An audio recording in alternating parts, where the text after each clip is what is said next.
Today I'm going to show you our battery bank and what we've been using while we've been traveling. Since we're home a few weeks, I figured now is a good time to kind of make a review and show you what this thing can do.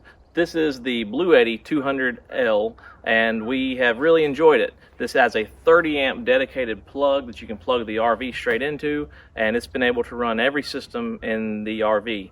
So it will actually run the air condition, hair dryers, coffee maker, anything like that that you need. It has a 2400 watt output, and it can actually surge higher if you were to need that.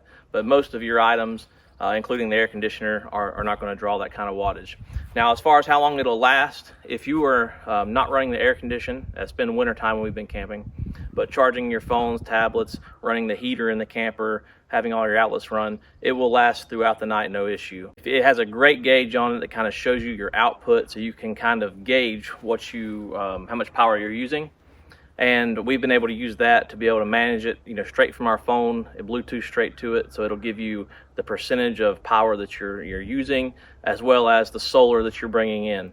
If you're running the air condition, just from my testing, and it's been kind of cool here, so I'm not sure with the compressor kicking on and off, but if you turn the air condition on, turn it on high, it looks like this battery bank would last for about 2.5 hours. It could be a little less, could be a little bit more, just depending on your climate and how much it's actually working. But that seems to be the length for the air condition, because that seems to be the most questions that people have, when they're trying to run their camper, is how to stay cool. A great benefit to the 200L is you can actually buy expansion packs. If I'm not mistaken, you can buy up to 3, and they double the capacity each time. So they are pricey. This is a pricey system, but you are saving money from having to build the traditional solar setup with the lithium and the inverters and bringing it all down. This eliminates that for you and does it all in-house. This unit itself runs roughly around $1,300. You can find it on sale. The one we purchased came with 2 solar panels, and as you can see, they're bringing in around 200 to 40 watts, and these are 120 watt panels, so they're basically maxing out, and they're doing a great job. This is the winter time. We have them just set up here in the yard to show you how they would work, and they're doing a really good job. So I'm going to show you how we hook it up to the camper. Now, our camper actually came as a 50 amp from the factory. It's got a 50 amp plug on the back, and we will use that when we stay at an RV park. I don't actually look to see if it's decided as a 50 or 30 amp, because everything will run off a 30.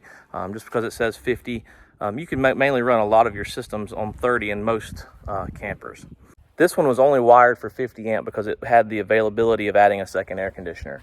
But what we did, and I've shown this in some previous videos, but in our little storage compartment right here, we have a switch. It says generator and camp power. And when I switch it over to generator like it is now, that lets us pull the power into the camper via the front plug, which is right here on the nose. So we can plug in right here into this 30 amp plug and run the whole camper. And this is beneficial if we were to have a generator into the back of the truck, or if we're using our battery bank, which is what we're going to do today. It's just as simple as doing that, plugging it into our battery bank straight on, and then turning on your power. Hit the AC button, just kicked on, and then this shows you our output. Now it's charged. The inverter is actually running, trying to charge our 12 volt battery on the front of the camper, because this is a little low. So we actually have about 300 watts going out, 290, and then we're bringing in 230 from the solar. So it's almost a complete wash, and this does have pass-through charging, so it will, if you're bringing in more solar than you're using, it's going to be charging the battery bank.